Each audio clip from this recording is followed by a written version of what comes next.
Assalamualaikum warahmatullahi wabarakatuh. Saya Desi Herlianti, calon guru penggerak angkatan 11 dari SD Negeri 2 Pancatunggal, Kabupaten Lampung Selatan. Di video kali ini, saya akan melakukan diseminasi tentang budaya positif yang akan saya bagikan kepada rekan-rekan sejawat. Assalamualaikum warahmatullahi wabarakatuh.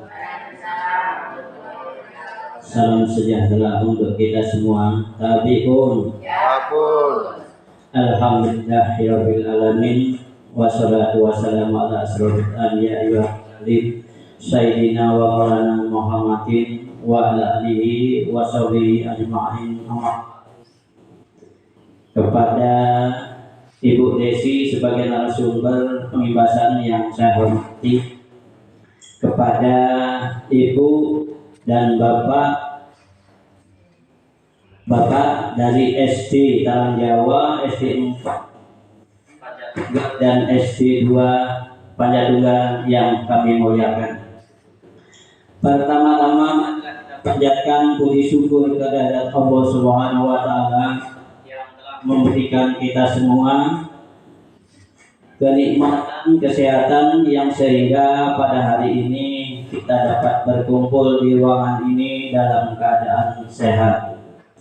Salawat serta salam marilah kita sanjungkan pada junjungan Nabi besar Muhammad SAW yang selalu kita nantikan sahabatnya di yaumul qiyamah.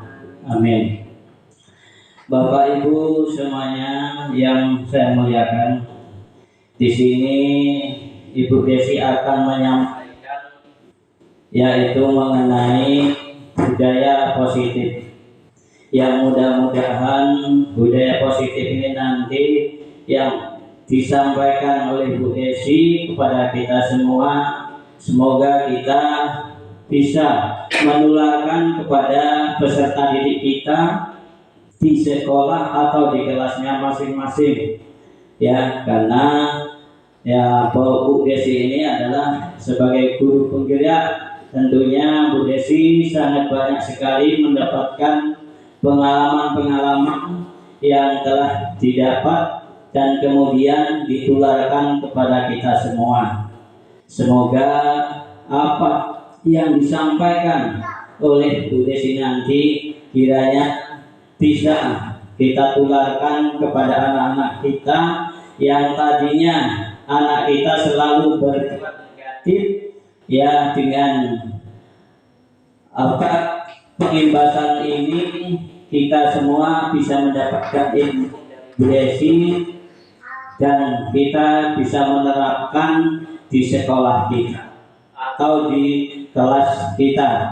Ya, sudah barang tentu anak-anak sekarang ini kan banyak yang bandel-bandel, yang selalu berbuat negatif, ya, yang selalu berbuat negatif. Dengan diimbaskannya budaya positif ini, semoga nanti anak-anak kita ya bisa mengikuti apa yang telah disampaikan oleh Desi, ya, dan kita bisa menerapkan di kelas kita masing-masing atau di sekolahnya Bapak Ibu masing-masing. Nah, itu saja kiranya yang dapat saya sampaikan. Lebih dan kurangnya mohon maaf, kepada Allah saya mohon ampun. Saya akhiri, wabillahi taufiq wal hidayah. Wassalamualaikum warahmatullahi wabarakatuh.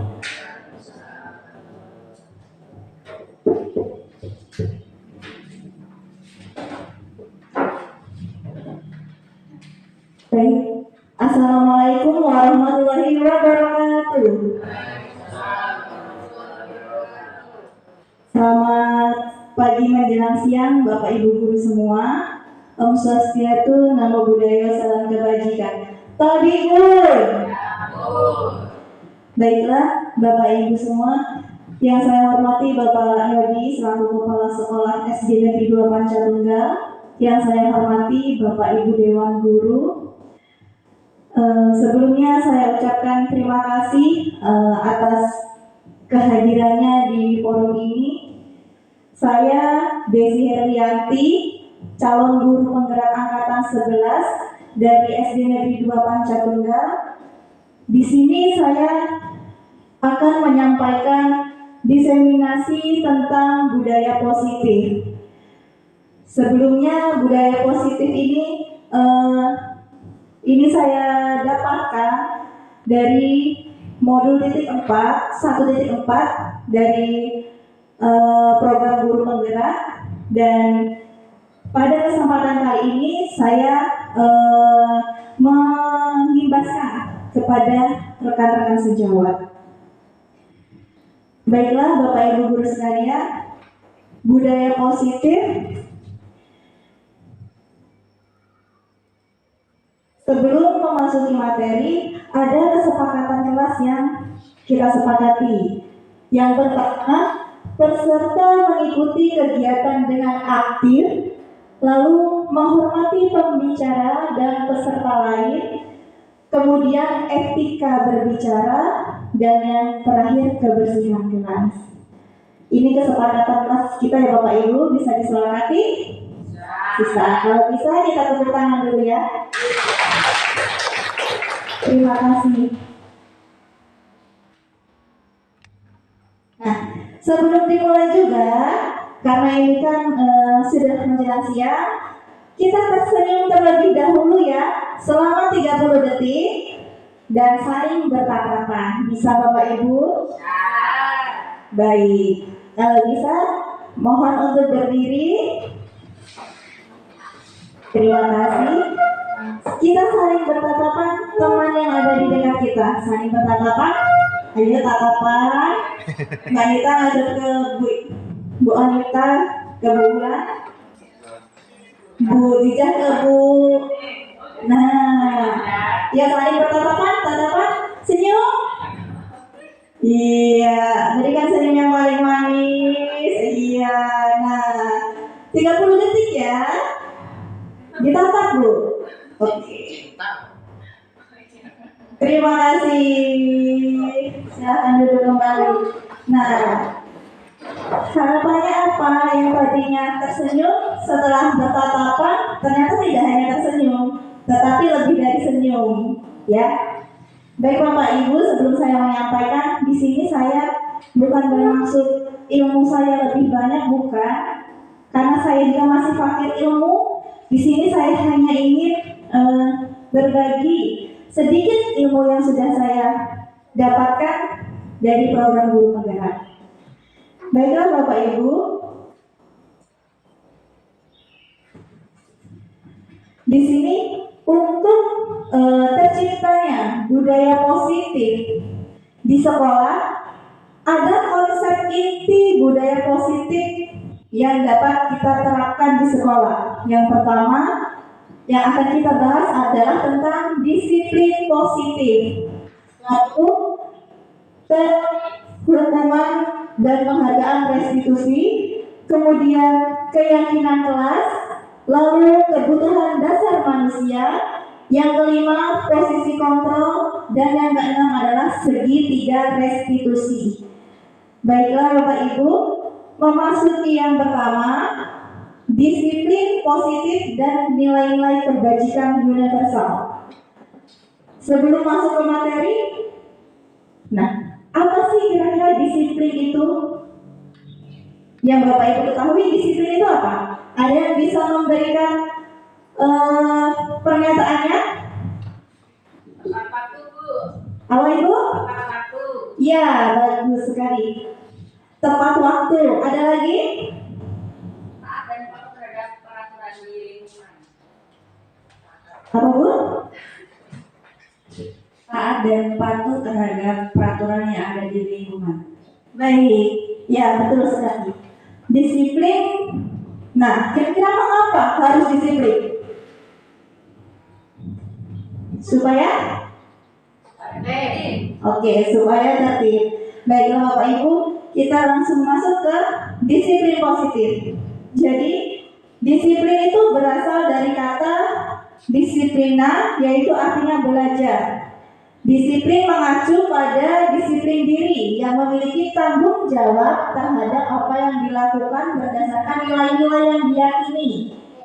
Disiplin positif merupakan salah satu cara penerapan disiplin yang bertujuan untuk menumbuhkan kesadaran memberdayakan peserta didik tanpa imbalan, penghargaan atau reward, ancaman atau hukuman. Nah, sebagai pendidik, tujuan kita adalah menciptakan peserta didik yang memiliki disiplin diri sehingga berperilaku mengacu kepada nilai-nilai kebajikan universal dan memiliki motivasi intrinsik dalam perubahan perilaku ke arah yang lebih baik. Jadi disiplin itu adalah belajar kontrol diri, ya Bapak Ibu. Belajar kontrol diri dengan memiliki tanggung jawab yang dilakukan berdasarkan nilai-nilai yang diyakini. Jadi misalnya seperti ini. Anak yang masuk tepat waktu sekolah itu termasuk disiplin ya Bapak Ibu. Nah, kira-kira motivasi apa sih dia masuk sekolah supaya tidak terlambat? Itu apa karena supaya tidak dapat hukuman atau memang dia berdasarkan motivasi intrinsik, artinya memang kesadaran diri bahwa itu merupakan disiplin, termasuk nilai-nilai yang dia yakini, seperti itu. Nah, nilai-nilai kebajikan tersebut untuk membentuk disiplin itu kita mengacu pada profil pelajar Pancasila, beriman dan bertakwa pada Tuhan Yang Esa, berakhlak mulia, berkebinekaan global, gotong royong, mandiri, kreatif dan bernalar kritis. Kemudian ada nilai kebajikan berdasarkan Igor primary years, yaitu ada nilai kebajikan toleransi, rasa hormat, integritas, mandiri, dan sebagainya. Dan juga ada keterampilan hidup atau life skill, yaitu dapat dipercaya, lurus hati, kemudian memberikan yang terbaik dari diri. Lalu yang selanjutnya adalah tentang teori motivasi, hukuman, dan penghargaan restitusi. Nah, sebelum masuk ke materi, untuk yang pertama, hukuman di sekolah dapat mendisiplinkan anak atau tidak? Setuju atau tidak setuju? Setuju? Baik, yang kedua, pemberian hukuman dengan hal positif seperti membaca atau membersihkan halaman sekolah dapat meningkatkan disiplin anak. Setuju? Kemudian memberikan penghargaan dapat meningkatkan motivasi belajar anak. Semua setuju ya? Baik, yang keempat, membuat anak merasa bersalah, memberi dampak lebih ringan dibanding menghukum. Setuju atau tidak setuju?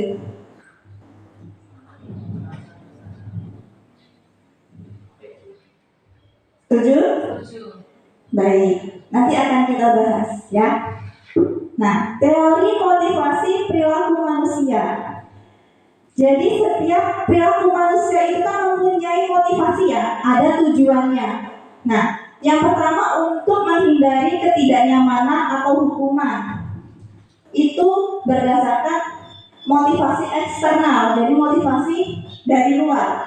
Kemudian untuk mendapatkan imbalan dari orang lain. Kemudian yang ketiga, untuk menghargai dirinya sendiri, ya. Nah, yang ketiga ini untuk menghargai dirinya sendiri, artinya itu adalah motivasi internal yang ada dalam diri kita, diri manusia. Artinya memang kita sudah memiliki nilai-nilai yang kita yakini. Jadi ketika kita, misalnya kita sebagai pendidik, ketika kita masuk sekolah atau ketika berangkat, kita itu berangkat tepat waktu, kemudian rajin. Itu motivasi kita itu berdasarkan apa sih? Apakah supaya tidak dihukum, atau supaya mendapatkan pujian dari kepala sekolah, atau memang untuk menghargai diri kita sendiri? Nah, kalau kita masih yang supaya mendapat ujian atau untuk menghindari hukuman. Artinya saya terlambat untuk dihukum, saya tepat waktu supaya saya mendapatkan ujian. Artinya motivasi itu masih motivasi eksternal, belum bisa menghargai dirinya sendiri. Iya, takut. Kemudian selanjutnya motivasi dari dalam diri. Ini ada sebuah pernyataan, saat seorang anak belajar untuk pertama kali menggabungkan huruf-huruf dan kata-kata serta menyadari bahwa ia dapat membaca, timbul pijar di matanya dan sebuah senyuman di wajahnya. Anak tersebut begitu gembira bahwa ia telah mempelajari dan menguasai suatu keterampilan baru. Kesadaran akan kemampuannya bahwa ini dia sudah membaca. Ya, sudah dapat membaca. Sesungguhnya sudah merupakan sebuah penghargaan. Nah, jadi ketika kita melihat seseorang anak yang sudah bisa menggabungkan hurufnya dan dia sudah ada kata kunci menyadari bahwa dia dapat membaca, dia timbul pijar kata, wah aku sudah bisa membaca gitu. Berarti itu termasuk dia sudah mempunyai sebuah penghargaan untuk diri dia sendiri, menghargai dirinya sendiri. Nah, seperti itu yang dimaksud. Jadi dia berusaha untuk membaca itu bukan kan berdasarkan motivasi eksternal, bukan berdasarkan supaya saya bisa dinilai hebat sama bapak ibu guru, bukan. Artinya dia sudah berdasarkan motivasi yang ada pada dirinya sendiri. Nah, ini merdeka menurut Ki Hajar Dewantara. Merdeka itu artinya tidak hanya terlepas dari perintah, akan tetapi juga cakap buat memerintah diri sendiri. Nah, ini dia. Ada yang namanya hukuman atau konsekuensi. Kira-kira hukuman sama konsekuensi itu berbeda atau tidak, Bapak Ibu? Beda ya, pasti beda. Nah, sekarang kita bahas bersama-sama ya. Kira-kira mencatat 100 kali dalam buku dengan kalimat saya tidak akan terlambat lagi karena dia terlambat ke sekolah, itu hukuman atau konsekuensi? Baik, konsekuensi kita kunci. Lari mengelilingi lapangan basket 2 kali karena terlambat hadir di sekolah. Oke. Yang ketiga, murid diminta push up 15 kali karena tidak menggunakan masker. Menggantikan kertas tugas teman yang telah dicoret-coret. Konsekuensi. Membersihkan air di meja tulis karena tersenggol pada saat belajar. Kemudian murid disuruh untuk, ini kurang kalimat ya Bapak Ibu, untuk tidak mengenakan sepatu seharian karena tidak mengenakan sepatu hitam. Hukuman. Lari mengelilingi lapangan basket 2 kali karena terlambat 10 menit. Oke, mari kita buka. Nah, itu dia. Yang pertama hukuman, yang kedua hukuman, yang ketiga hukuman, yang keempat konsekuensi, yang kelima konsekuensi, kemudian murid disuruh tidak mengenakan sepatu seharian itu merupakan hukuman, dan mengelilingi lapangan basket itu merupakan konsekuensi. Nah, kenapa? Nanti kita bahas. Nah, ini dia. Hukuman itu tidak terencana atau tiba-tiba. Kemudian murid tidak tahu apa yang akan terjadi atau tidak dilibatkan. Kemudian bersifat satu arah. Kemudian berupa hukuman fisik atau psikis. Kalau konsekuensi itu terencana, sudah disepakati sesuai dengan peraturan, kemudian murid tetap dibuat tidak nyaman. Kemudian sikap guru selalu memonitor murid. Dan ada juga restitusi. Restitusi itu merupakan proses menciptakan kondisi bagi murid untuk memperbaiki kesalahan. Proses kolaboratif yang mengajarkan untuk mencari solusi sendiri. Jadi, saya kembalikan yang tadi. Mengapa lari mengelilingi lapangan basket? Pasti kita ini mengiranya ini hukuman kan? Kenapa dia konsekuensi? Karena biasanya kalau seperti ini itu sudah dibuat kesepakatan dengan gurunya. Jadi kalau terlambat 10 menit lari keliling lapangan. Kalau konsekuensi itu berdasarkan yang sudah disepakati. Jadi antara guru dan murid itu sudah tahu kalau hal ini dilanggar konsekuensinya ini. Tapi kalau hukuman itu bersifat tiba-tiba. Jadi belum ada kesepakatan, ketika terlambat tahu-tahu harus dihukum. Nah, itu namanya hukuman. Itu bedanya hukuman dengan konsekuensi.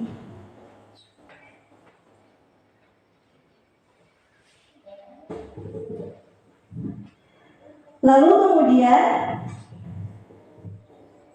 ini ada bagan hukuman. Hukuman itu sesuatu yang menyakitkan harus terjadi. Kemudian konsekuensi sesuatu harus terjadi. Restitusi merupakan pilihan. Hukuman tidak nyaman untuk murid untuk jangka waktu panjang. Sedangkan konsekuensi tidak nyaman untuk murid dalam waktu jangka pendek. Kemudian menguatkan untuk murid anak dalam waktu jangka panjang itu restitusi. Jadi restitusi sifatnya lebih ke menguatkan. Kemudian hukuman, korban mendapatkan keadilan. Konsekuensi korban bisa diabaikan. Restitusi korban mendapatkan ganti dan sebagainya.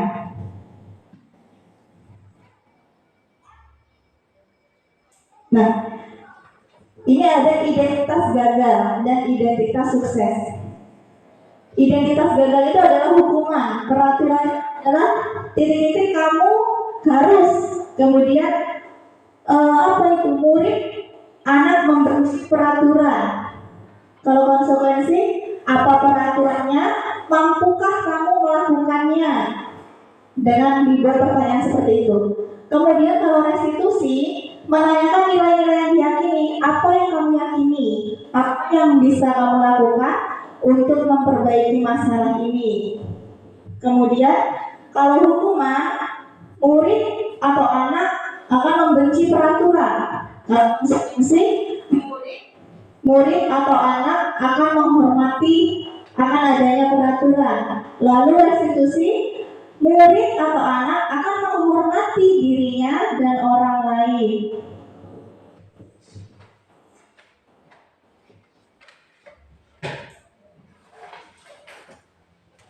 Nah, Bapak Ibu, ini dia ada yang namanya istilahnya restitusi. Apa sih itu restitusi? Ada yang bisa membacakan? Satu saja. Ada yang bersedia membacakan? Bu Ulan. Restitusi adalah proses menciptakan kondisi bagi murid untuk memperbaiki kesalahan mereka, sehingga mereka dapat kembali ke kelompok mereka dengan karakter yang lebih kuat. Jadi restitusi adalah proses menciptakan kondisi bagi murid untuk memperbaiki kesalahan mereka, sehingga mereka dapat kembali ke kelompok mereka dengan karakter yang lebih kuat. Restitusi juga merupakan proses kolaboratif yang mengajarkan anak untuk mencari solusi atas masalah mereka dan membantu murid untuk berpikir. Kemudian ini menjadi orang seperti apa? Kemudian bagaimana mereka memperlakukan orang lain.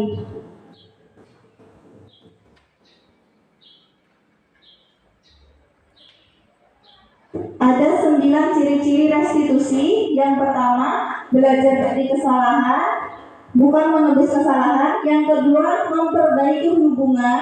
Yang ketiga, menawarkan bukan memaksa. Yang keempat, restitusi diri adalah cara terbaik. Kemudian menuntun untuk melihat ke dalam diri. Kemudian mencari kebutuhan dasar. yang mendasari tindakan, kemudian berfokus pada karakter bukan tindakan, lalu berfokus pada solusi, kemudian mengembalikan anak yang berbuat salah pada kelompoknya. Jadi misalnya ketika kita sedang menangani kasus anak ya Bapak Ibu, misalnya ada kasus anak itu dia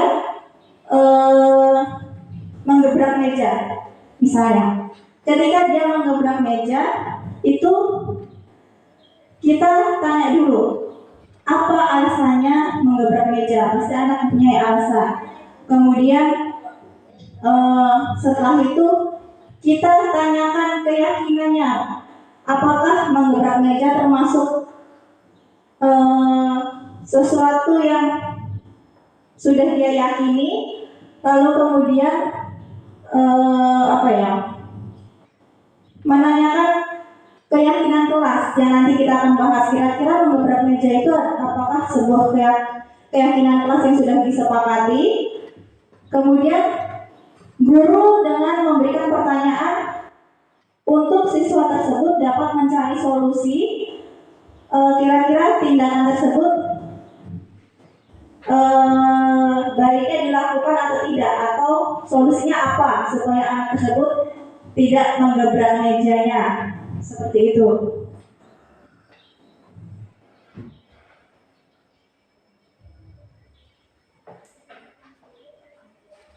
Berdasarkan bagian di atas tadi, maka kita bisa menyimpulkan bahwa hukuman bersifat tidak terencana atau tiba-tiba.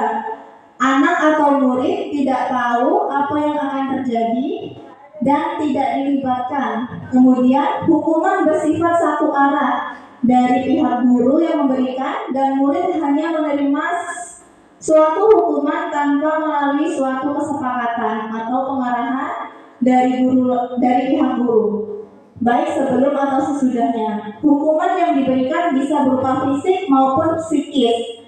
Murid atau anak disakiti oleh suatu perbuatan atau kata-kata. Nah, itu yang dimaksud dengan hukuman. Nah, kemudian sementara disiplin dalam bentuk konsekuensi itu sudah terencana, sudah disepakati, sudah dibahas dan disetujui oleh murid dan guru, umumnya berbentuk konsekuensi yang dibuat oleh pihak guru atau sekolah, dan murid sudah mengetahui sebelumnya konsekuensi yang akan diterima bila ada pelanggaran. Kemudian pada konsekuensi, murid tetap dibuat tidak nyaman untuk jangka waktu pendek. Konsekuensi biasanya diberikan berdasarkan suatu data yang umumnya dapat diukur, misalnya setelah 3 kali tugas tidak diselesaikan pada waktu yang diberikan, atau murid melakukan kegiatan di luar kegiatan pembelajaran, misalnya mengobrol, maka murid tersebut akan kehilangan waktu bermain konsekuensinya, dan harus menyelesaikan tugas karena ketertinggalannya. Kemudian peraturan dan konsekuensi yang mengikuti ini sudah diketahui sebelumnya oleh murid.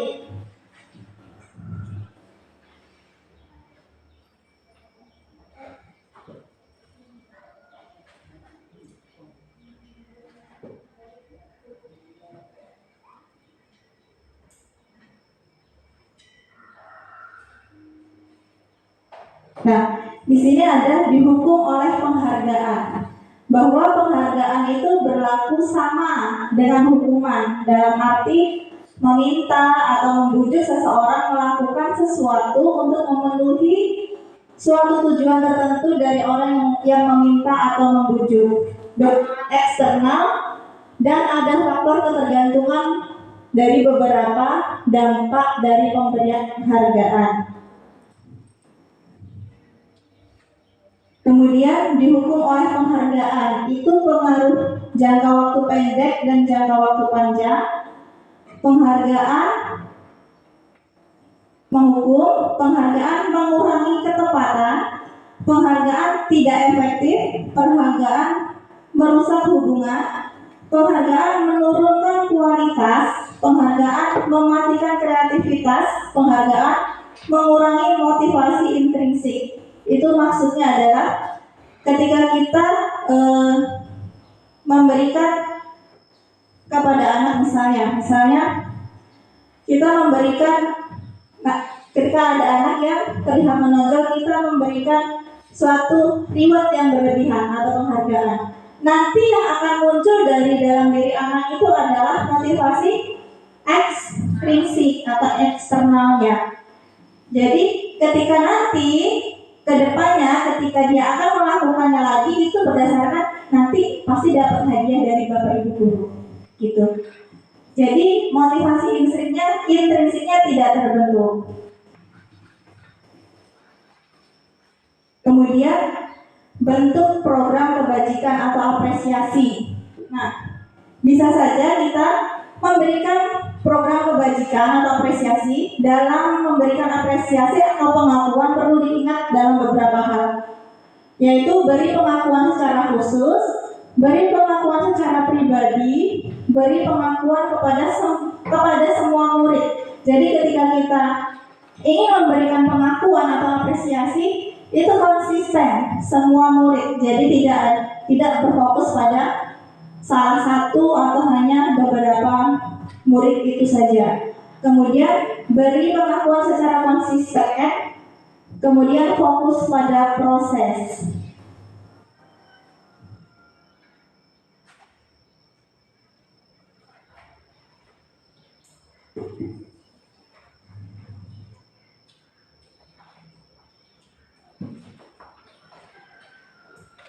Lalu untuk contoh pengakuan apresiasi kebajikan itu misalnya dengan kalimat pembuka seperti ini. Kemarin saya perhatikan rasa empatimu besar sekali pada saat menolong murid baru di kelas kita. Jadi ada kalimat pembukanya di situ, kemudian tonjolkan nilai-nilai kebajikannya, rasa empati, kemudian situasi pada saat menolong murid baru di kelas kita. Itu contoh pengakuan apresiasi kebajikan. Nah, kemudian di sini selanjutnya budaya positif adalah keyakinan kelas. Nah, sebelum masuk ke materi, adakah di sini Bapak Ibu guru yang sudah melakukan keyakinan kelas? Ada? Nah, kalau belum, mengapa kira-kira keyakinan kelas bukan peraturan kelas?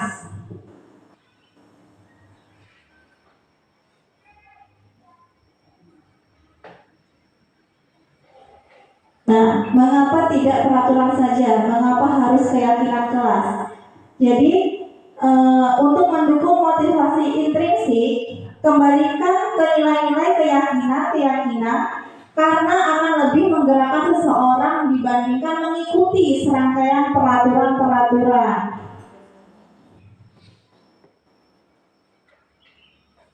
Nah, ini dia pembentuk keyakinan kelas, itu bersifat abstrak, kemudian berupa pernyataan universal, dibuat dalam pernyataan positif, sedikit saja agar mudah diingat, kemudian sesuai dengan kondisi kelas dan sekolah sehingga mudah diterapkan, kemudian semua warga sekolah atau warga kelas dilibatkan. Nah, ini dia ada beberapa peraturan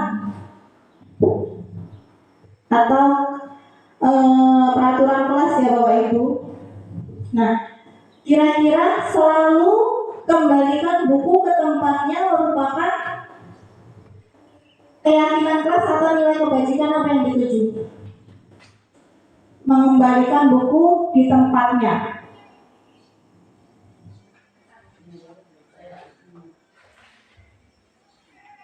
Kita lihat bersama-sama ya.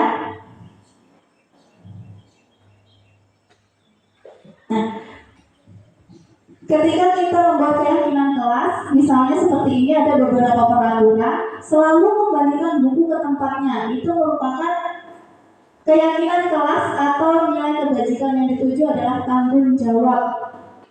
Kemudian dilarang mengganggu orang lain.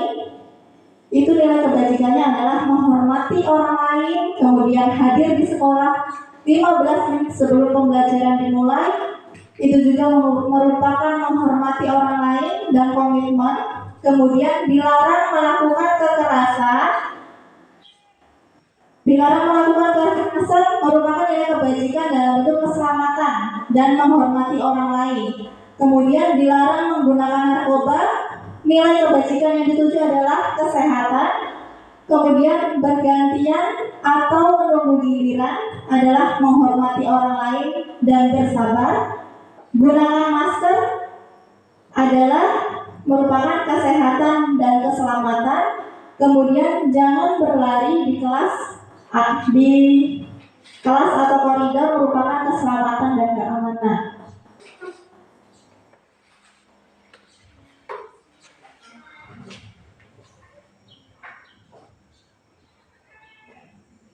Nah, ada langkah-langkahnya untuk kita dapat membuat keyakinan kelas di kelas kita, Bapak Ibu. Misalnya, yang pertama itu langkah-langkahnya adalah kita meminta siswa menulis keyakinannya.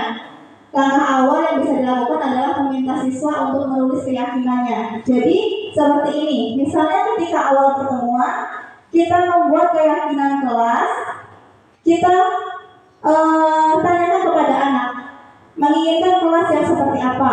Apakah tidak saling mengolok-olok, kemudian apakah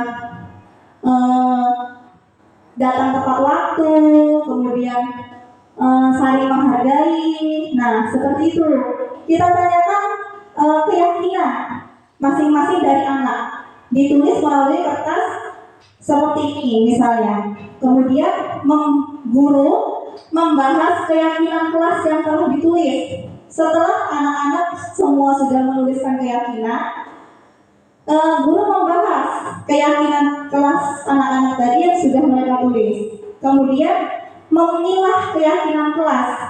Jadi dari semua keyakinan kelas yang sudah dibuat anak-anak, kita pilih, tidak semuanya kita buat untuk kesepakatan kelas. Kemudian mengubah keyakinan agar menjadi kalimat positif. Maksudnya seperti ini. Misalnya ada anak menuliskan jangan membuang sampah sembarangan. Kita ubah keyakinan agar menjadi kalimat positif. Artinya buanglah sampah pada tempatnya. Seperti itu. Kemudian menyepakati keyakinan kelas. Setelah semua sudah dipilah, kemudian sudah ikut jadi kalimat positif, lalu kita sepakati keyakinan kelas apa saja yang sudah dibuat secara bersama-sama antara guru dan murid. Kemudian nanti kita tempelkan keyakinan kelas itu di kelas kita supaya untuk apa sih? Supaya pembelajaran itu kedepannya berjalan dengan lancar, karena semuanya sudah dibuat keyakinan dan kesepakatan antara guru dan murid. Jadi jika ada yang melanggar, mereka sudah tahu konsekuensinya, karena itu kan sudah kesepakatan yang anak-anak tulis sendiri dengan gurunya. Nah, ini contoh ketika saya membuat keyakinan kelas di kelas 6. Yang pertama di situ ada dokumentasi. Saya meminta siswa untuk menulis keyakinannya. Jadi saya minta dulu anak-anak untuk menulis keyakinannya, langkah awal yang bisa mereka lakukan. Kemudian setelah mereka menulis, mereka menempelkannya di kertas plano yang masih ada di depan ini. Nah, mereka menempelkannya. Setelah ditempelkan, kemudian kita bahas keyakinan kelas yang sudah ditulis itu. Kemudian selanjutnya memilah.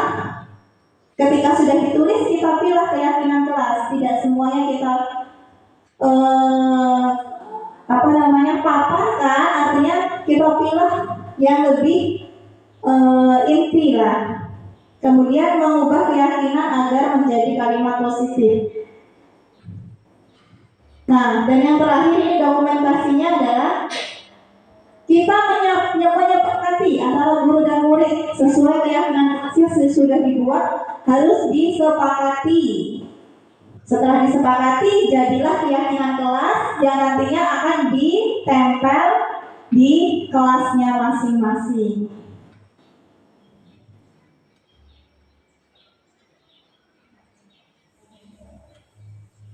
Nah, jadi tujuan keyakinan kelas itu adalah untuk apa sih? Untuk memunculkan nilai-nilai kebajikan atau nilai-nilai yang diyakini pada anak tersebut.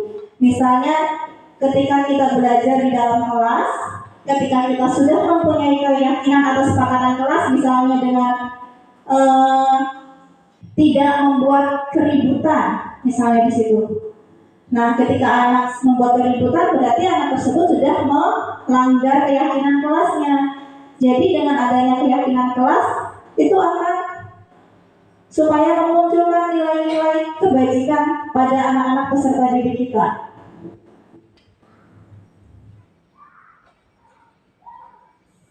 Baiklah, sepertinya dari tadi kita tegang, kita sedikit dulu ya Bapak Ibu.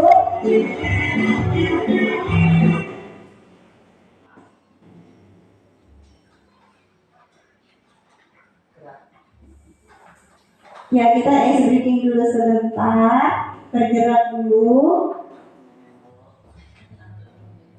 Karena ini udah jam rawan.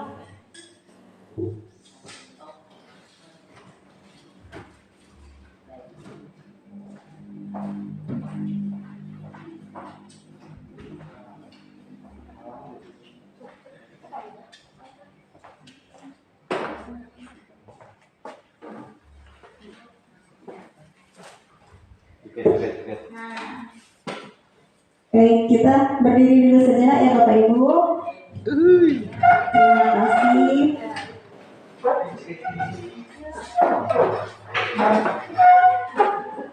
Ini katanya ice breaking yang lagi viral.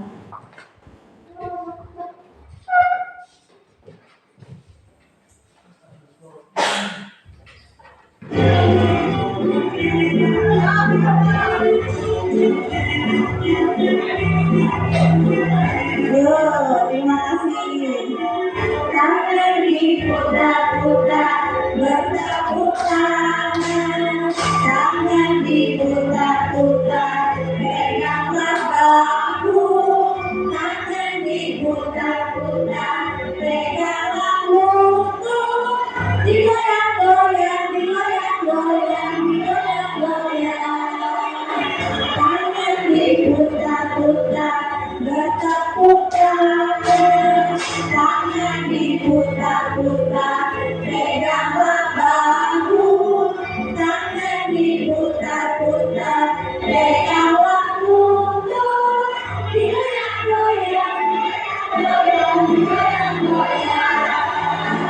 Diputar-putar, diputar ke atas. Diputar-putar, diputar ke bawah.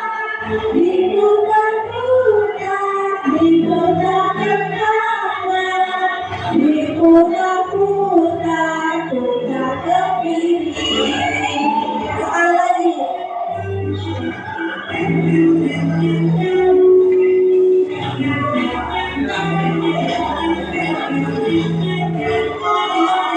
Tangan diputar-putar, bertepuk tangan. Tangan diputar-putar, peganglah bahu. Tangan diputar-putar, peganglah lutut. Digoyang-goyang, digoyang-goyang, digoyang-goyang. Tangan diputar-putar, bertepuk tangan. Tangan diputar-putar, peganglah bahu. Tangan diputar-putar, peganglah lutut. Digoyang-goyang, digoyang-goyang, digoyang-goyang. Diputar-putar, diputar ke atas. Diputar-putar, diputar ke bawah. Diputar-putar, diputar ke kanan. Diputar-putar, putar ke kiri. Baik, terima kasih Bapak Ibu atas partisipasi dalam kelas speaking. Lumayan agak gerak dikit, gerak banyak malah.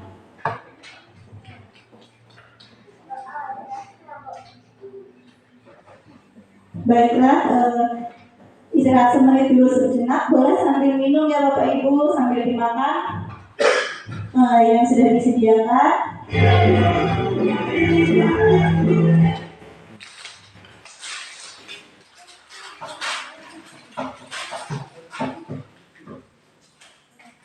Nah, kebetulan kita lagi sambil makan dan minum nih. Ada kebutuhan dasar manusia. Saya mau bertanya dulu deh, kebutuhan dasar manusia itu apa sih? Misalnya, kebutuhan dasar manusia makan, kemudian makan, minum, ya. Tempat tinggal, betul sekali. Kebahagiaan. Oh, pintar, betul. Memang betul, kebahagiaan, kesenangan, kebebasan. Terus apa lagi? Ada. Uang. Ya, uang. Apa lagi? Kasih sayang, butuh nggak? Butuh. Mujizat butuh? Butuh.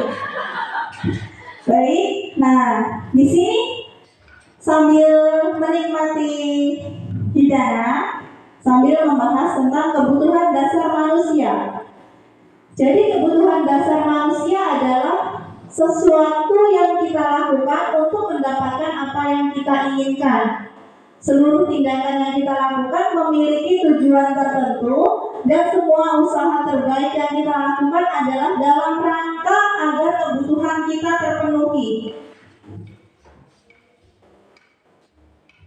Nah, di sini ada apa ini? Cerita tentang Ibu Ambar.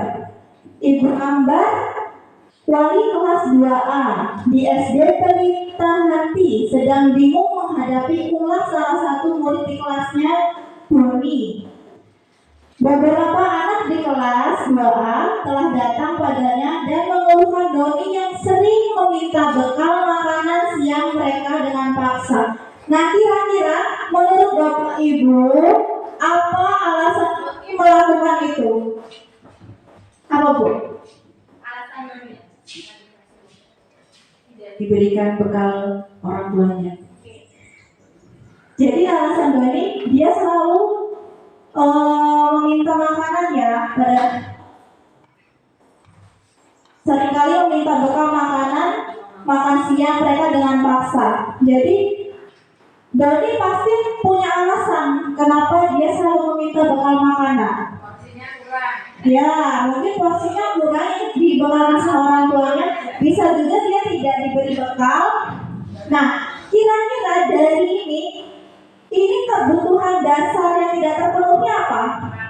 Makan. Ya, betul sekali. Jadi ketika kita melihat misalnya banyak ya anak-anak ini, ketika jam istirahat, kadang ada yang mengganggu temannya dengan meminta makanan.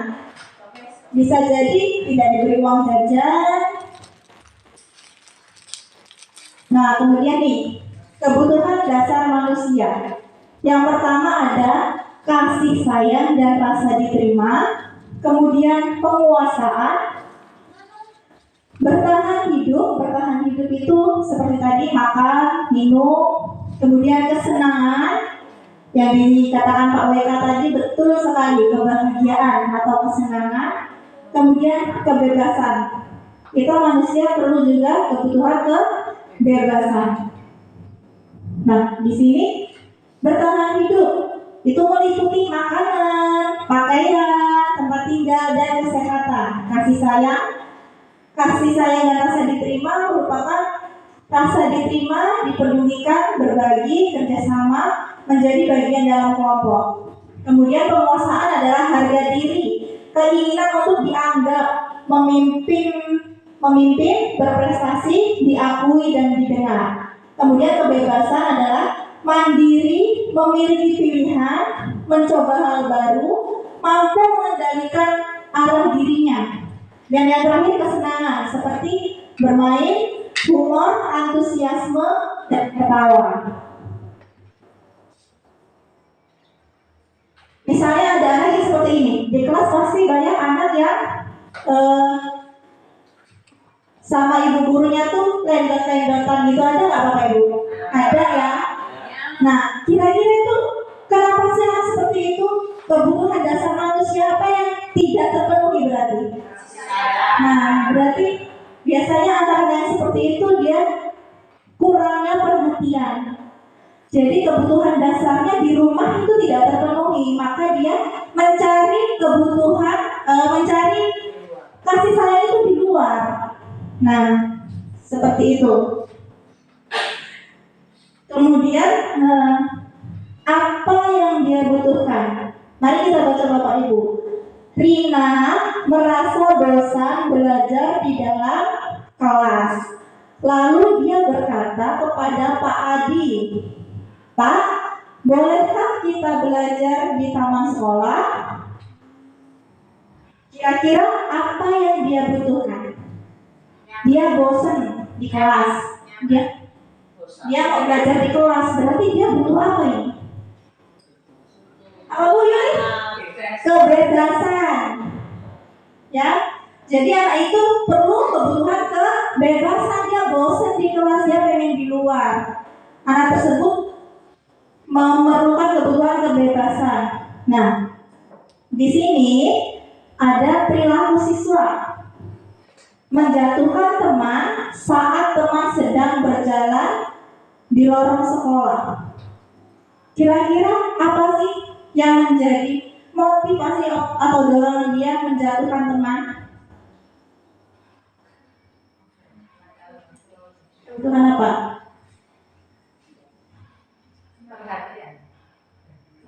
Kesenangan. Karena apa?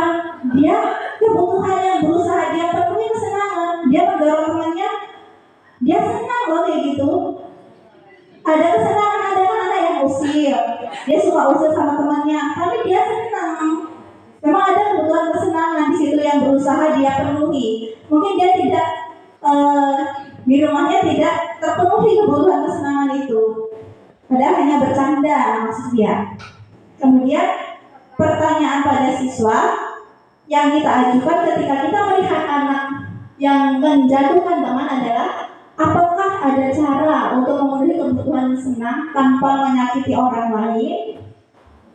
Nah, itu pertanyaan pada siswa yang harus kita ajukan.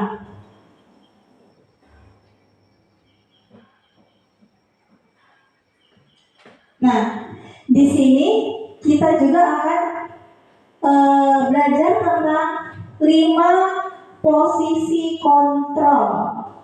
Nah, di sini ada 5 posisi kontrol. Yang pertama, penghukum, pembuat merasa bersalah, teman, pemantau, dan manajer. Nah, kira-kira posisi kontrol kita sebagai pendidik ini apa sih? Nanti kita akan bisa merefleksinya di sini. Apakah kita sebagai penghukum, atau pembuat merasa bersalah, atau teman, pemantau, atau manajer? Dan kira-kira mana yang lebih tepat? Di sini posisi kontrol sebagai penghukum itu biasanya dengan nada suara tinggi, mata melotot, menghardik. Nah, hasilnya apa? Murid akan marah dan mendendam. Jadi ketika kita berbicara nada yang tinggi, kasar, kemudian dengan ekspresi wajah yang sedikit menyeramkan, dengan hal seperti ini apa ya? Murid itu akan lebih bisa menghargai. Tidak ya? Biasanya hal seperti ini akan mereka ingat sampai nanti. Ya, terus teringat. Kemudian pembuat merasa bersalah. Biasanya nada suara halus, sedih, menatap pada anak, lesu. Misalnya kayak mana Bapak Ibu? Kita membuat rasa bersalah pada murid.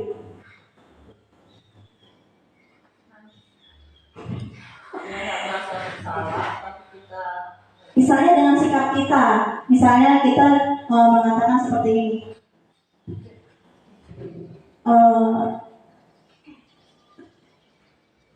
Gara-gara tadi anak-anak ribut, ibu jadi gara-gara kelas 6 ribut tadi, ibu jadi ditegur sama bapak kepala sekolah. Nah, dengan kata-kata seperti itu saja, anak-anak akan merasa bersalah. Kita merasa bersalah pada peserta didik. Kemudian, posisi kontrol sebagai teman. Ini juga dengan nada suara yang ramah, akrab, bercanda. Ya, hasilnya murid akan merasa senang dan akrab dengan guru. Kemudian sebagai pemantau, nada suara datar, bahasa tubuh formal, hasilnya murid memahami konsekuensi yang harus dijalankan karena telah melakukan kesalahan. Dan yang terakhir adalah posisi manajer. Manajer itu dengan nada suara yang tulus, mendekat ke murid, hasilnya mengembalikan tanggung jawab pada murid untuk mencari jalan keluar dalam permasalahannya. Nah, sekarang kira-kira ini di posisi manakah saya? Kira-kira hormat bendera selama 1 jam itu posisi kontrol sebagai apa? Pak, hukum. Beberapa kali ibu harus memberitahu kamu selalu saja mengecewakan ibu bapak. Merasa bersalah? Oke. Kemudian, ayo dong ikuti aturan sekolah. Tolong bantu bapak ibu ya. Sekali ini, ya sudah tidak apa-apa. Lain kali jangan sampai berbuat seperti ini lagi. Nada suaranya seperti lebih akrab, berarti sebagai teman. Kemudian, kamu sudah melanggar peraturan sekolah. Kamu tahu konsekuensinya. Setelah upacara, kamu beli atributnya ke koperasi dan jangan diulangi lagi. Sebagai pemantau atau manajer? Pemantau. Lalu yang terakhir, apakah kamu tahu kesalahanmu? Kira-kira bagaimana kamu memperbaiki kesalahanmu? Sebagai manajer, karena di sini ada letak bagaimana kamu memperbaiki kesalahanmu. Solusi, pertanyaan yang mengarah kepada solusi yang kita lihat. Ya, betul sekali. Hormat pada bendera selama 1 jam itu menghukum. Kemudian yang kedua tadi membuat merasa bersalah. Kemudian siswa tidak. Kemudian ayo dong ikuti aturan sebagai teman. Kamu sudah melanggar peraturan dan mengingatkan konsekuensi itu adalah sebagai pemantau. Dan yang terakhir tadi, sebagai manajer.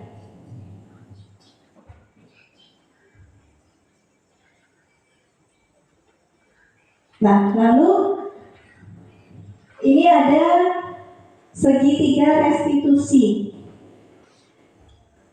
Segitiga restitusi adalah suatu proses dialog yang dijalankan guru atau orang tua agar dapat menghasilkan murid yang mandiri dan bertanggung jawab.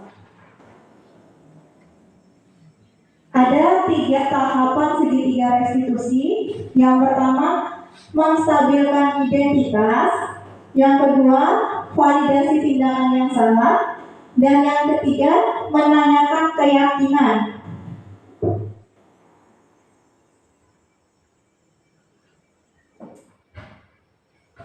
Menstabilkan identitas berdasarkan prinsip membuat kesalahan adalah bagian dari proses pembelajaran. Menggeser identitas gagal menjadi identitas sukses.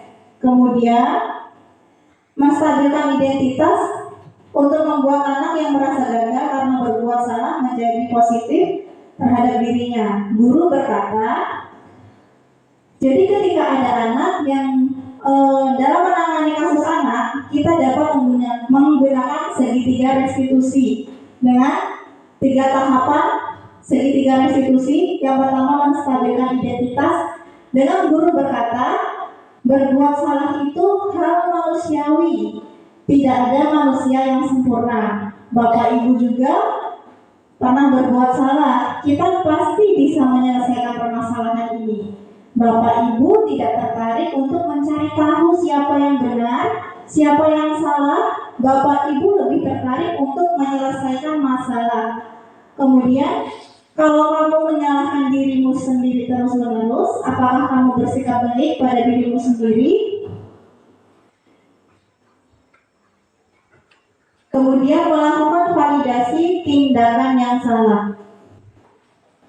Melakukan validasi pada tindakan yang salah itu berdasarkan prinsip setiap perilaku berupaya memenuhi suatu kebutuhan tertentu, guru akan bergeser dari pemikiran stimulus respon menjadi proaktif, kemudian mengenali dan mengakui kebutuhan dan memperbaiki hubungan dengan murid.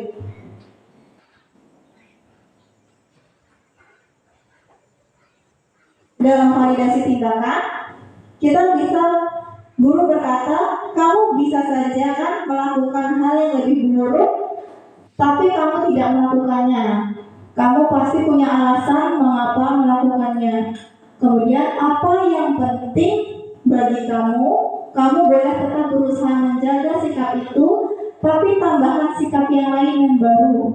Maukah kamu belajar cara lain untuk mendapatkan yang kamu butuhkan? Kemudian tanpa harus memukul. Kemudian apakah kamu bisa melakukan dengan lebih baik besok lagi? Itu validasi tindakan yang salah atau kebutuhan. Kemudian yang terakhir, kita bisa menanyakan keyakinan. Murid akan diberikan pertanyaan yang bermakna untuk memunculkan motivasi intrinsik. Kemudian mengaitkan keyakinannya dengan tindakan yang salah. Nah, menanyakan keyakinan dapat dengan kalimat seperti ini, apa nilai yang kita percaya di kelas atau sekolah kita berdasarkan nilai-nilai apa kesepakatan kelas yang sudah dibuat tadi. Kemudian nilai-nilai apa yang telah kita sepakati, kelas yang ideal seperti apa, kamu ingin jadi anak yang seperti apa, kemudian apa yang kamu rasakan ketika kamu melakukan itu, kamu menjadi orang yang seperti apa.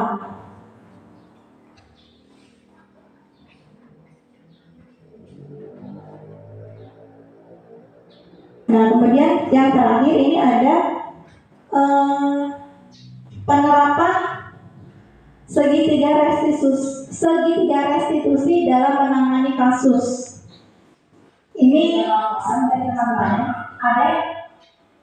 Ini adalah skenario pada saat saya membuat analisis kasus. Nah, dia mengambil bekal makanan temannya di saat jam istirahat. Sebentar.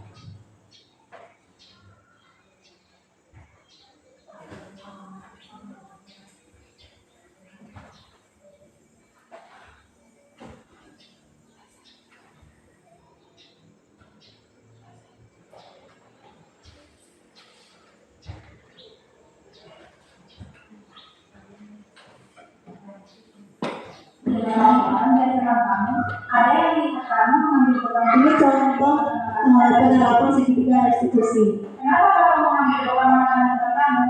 Uang jajan saya sudah habis tadi pagi untuk jajan sarapan pagi Bu. Terus tadi pas setelah jam olahraga saya lapar sekali dan haus. Akhirnya, mengambil sesuatu milik orang lain itu suatu kesalahan bukan? Baiklah kalian, berbuat kesalahan itu manusiawi. Pasti setiap orang pernah melakukannya. Yang ini namanya menstabilkan identitas. Dan bisa Ketika anak melakukan hal yang gagal, kita kembalikan kepada identitas sukses. Kalian pasti kamu berbuat seperti itu ada alasan. Kenapa sih kamu mengambil bekal makanan teman-teman tadi? Tadi saya berangkat sekolah terburu-buru Bu, sehingga saya lupa sarapan. Uang jajan saya pakai untuk membeli sarapan. Jadi pas jam istirahat dan setelah jam olahraga uang saya habis dan saya sangat haus dan lapar. Jadi saya mengambil bekal makanan teman yang saya lihat di atas mejanya. Sekarang coba kita pikirkan, tindakan dan perilaku kamu sesuai dengan keyakinan kelas itu tidak? Tidak. Menurut kamu, keyakinan kelas apa yang sudah kamu langgar? Ini menanyakan keyakinan kelas. Menurut kamu kejujuran itu penting tidak buat kamu? Penting, Bu. Baik, kalau menurut kamu penting, jadi keyakinan apa yang kamu lakukan kepada teman kamu yang sudah kamu beri makanan? Harus akan berjata, jujur, dan meminta maaf, Bu. Baik, kalian, jika yang kamu lakukan sudah benar, apakah kamu bersedia memperbaiki masalah ini? Bersedia, Bu. Apa yang akan kamu lakukan untuk memperbaiki masalah ini? Saya bersiap-siap lebih awal sehingga saya bisa sarapan di rumah dengan begitu uang saya bisa saya gunakan untuk jajan ketika dan istirahat, dan saya juga berusaha membawa bekal dari rumah jika saya tidak sempat sarapan di rumah. Ya, tetap sekali tindakan kamu. Tetap semangat. Kalau begitu, silakan mulai kelas ya. Baik, Bu. Ini adalah contoh dalam menangani kasus anak dengan segitiga restitusi. Yang pertama dengan menstabilkan identitas, kemudian validasi tindakan yang salah, lalu menanyakan keyakinan kelas apa yang sudah dia langgar, dan mencari solusinya bersama-sama. Apakah kira-kira solusinya apa ketika dia seperti itu ke depannya supaya tidak terulang lagi.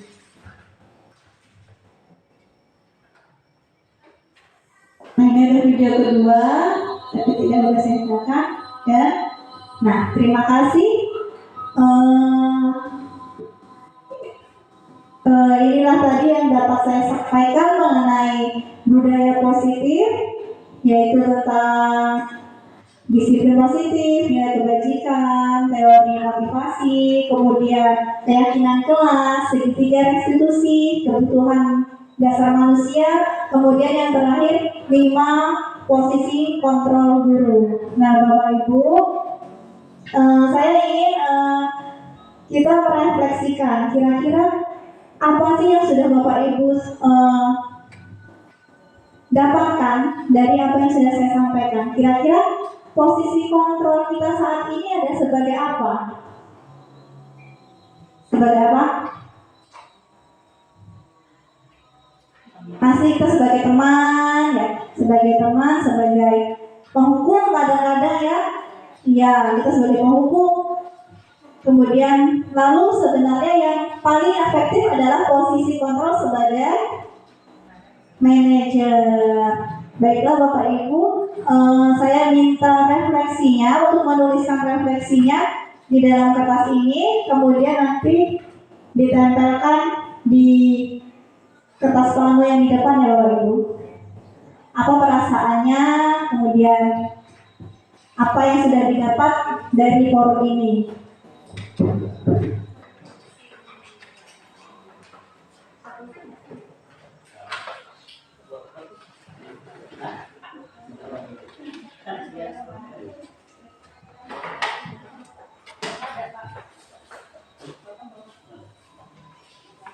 Bijak dengan isi hati.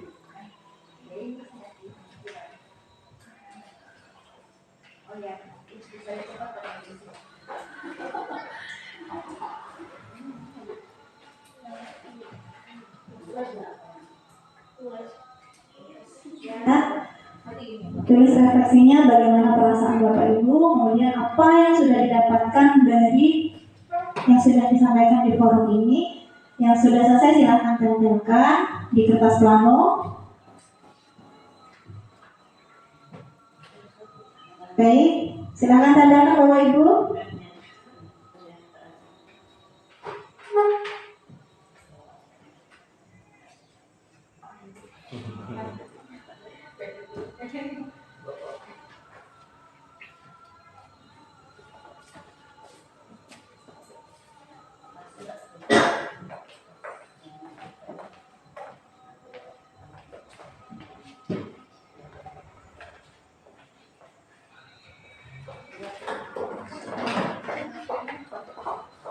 Yang sudah silahkan lakukan.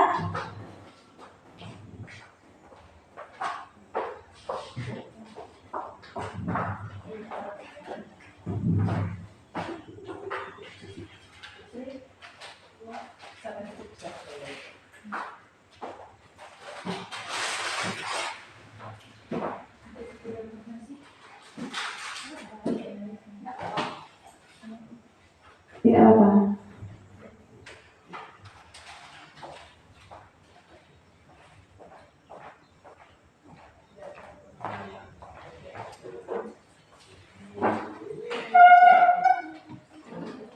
Sudah Bapak?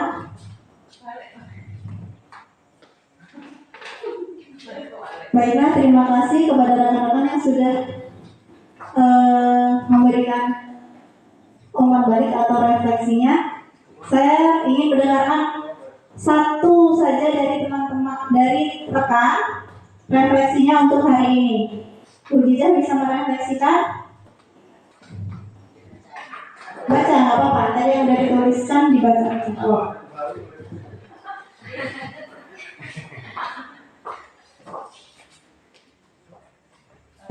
Yang pertama, saya merasa sangat senang atas ilmu yang hari ini diberikan oleh Ibu Desi, dan selanjutnya saya belajar bahwa kita sebagai guru harus bisa memposisikan diri di sekolah apabila murid atau siswa kita sedang memiliki masalah sebagai seorang manajer.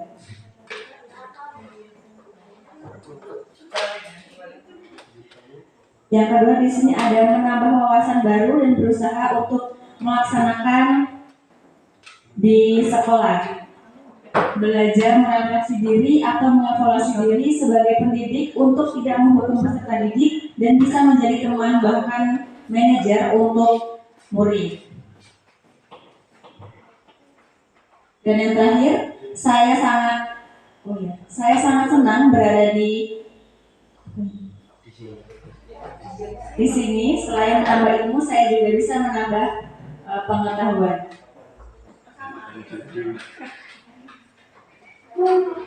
Terima kasih. Baik, terima kasih atas refleksinya. Sekian yang dapat saya sampaikan. Semoga budaya tertib selalu kita terapkan di sekolah kita. Semoga Bapak Ibu kita sebagai guru, saya juga masih belajar. Semoga kita bisa membuat keyakinan kelas, harapannya ya, di kelas kita supaya memunculkan nilai-nilai kebajikan yang ada pada anak kita. Dengan keyakinan kelas, anak-anak akan lebih menghargai dirinya sendiri. Kemudian posisi kontrol yang kita miliki adalah lebih baiknya adalah sebagai seorang manajer. Demikian yang dapat saya sampaikan. Terima kasih atas waktu dan perhatiannya. Saya akhiri. Wassalamualaikum warahmatullahi wabarakatuh.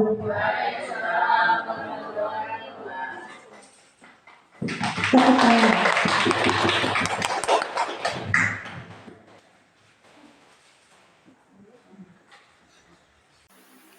Penerapan budaya positif yang telah saya lakukan adalah salah satunya dengan membuat keyakinan kelas dan mempraktikkan segitiga restitusi dalam menangani kasus pada anak. Dan penerapan budaya positif tersebut telah saya bagikan kepada rekan sejawat pada kegiatan pengimbasan tersebut. Berikut dokumentasi pada kegiatan pembuatan keyakinan kelas di kelas saya. Yang pertama, saya meminta siswa untuk menulis keyakinannya. Langkah awal yang bisa dilakukan adalah meminta siswa untuk menulis keyakinannya. Kemudian, siswa menempelkan kepada tempat yang telah disediakan dan membahas keyakinan yang telah ditulis. Kemudian, memilah keyakinan kelas yang telah ditulis oleh siswa. Lalu selanjutnya adalah mengubah keyakinan yang telah ditulis tersebut agar menjadi kalimat yang positif. Yang sudah selesai menulis keyakinan kelasnya, tempel di kertas plano.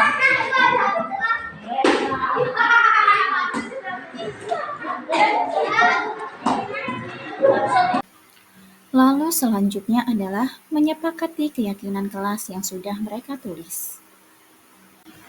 Kemudian yang terakhir adalah dengan menempelkan keyakinan kelas yang telah disepakati di kelas.